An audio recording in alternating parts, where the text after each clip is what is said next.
Price Lord. ஒரே ஒரு வசனத்தை கூட காண்பித்து கொடுக்கிறேன். மல்கையா 4வது அதிகாரம் 2வது வசனம்.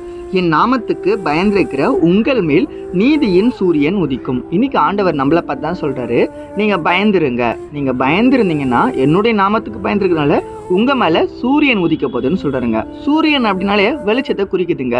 இருளான இடங்கள் வெளிச்சமாகறதுக்கு சூரியன் தேவைப்படுது இல்ல, இருளுக்கு சூரியன் தேவைப்படுது. ஏன்னா இருட்டை மறைக்க சூரியனால மட்டும்தான் முடியும். அது போல உங்க வாழ்க்கையில இருக்க பிரச்சனையை மறைக்க, உங்க வாழ்க்கையில இருக்க பிரச்சனையை போக்க ஏசப்பாவால தான் முடியும். அதுக்கு நீங்க என்ன பண்ணணும்? ஏசப்பாக்கு பயந்துருக்கிற ஒரு பிள்ளையா இருக்கணும்னு சொல்லி இன்னைக்கு ஆண்டவர் உங்களை பார்த்து தான் சொல்றாரு. நீங்க பயந்து இருக்கிறீங்களா? கொஞ்சம் யோசிச்சு பாருங்களேன். இந்த தப்பு, இந்த பாவம் நம்ம பண்ணக்கூடாது, இந்த விஷயம் பண்ணக்கூடாது, ஏசப்பாக்கு பிடிக்காதுன்னு சொல்லி நம்ம மனசு சொல்லுது. ஆனாலும் என்ன பண்றோம்? இயல்பா செஞ்சிருங்க. அந்த இடத்துக்கு போகக்கூடாது, அந்த ஃப்ரெண்ட்ஸ் கிட்ட பழகக்கூடாது, அந்த இடத்துல பணம் வாங்கக்கூடாது சொல்லி சில காரியங்கள் ஆண்டவர் நமக்கு உணர்த்துவார். இதெல்லாம் தப்புன்னு ஆண்டவர் நமக்கு உணர்த்தினா பரிசுத்த ஆவி மூலியமா அது நம்ம செய்யாம வாழணுங்க. அதுதாங்க ஆண்டவருடைய நாமத்துக்கு பயந்து வாழ்றது.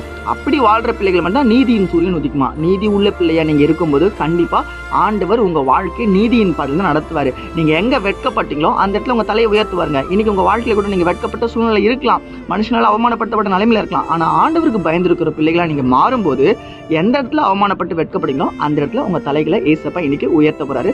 நான் விசுவாசிக்கிறேன். நீங்க விசுவாசிக்கிறீங்கன்னா ஆமீன் படுத்துங்க. வசனங்களுக்கு ஃபாலோ பண்ணுங்க. God bless you. ஆமென்.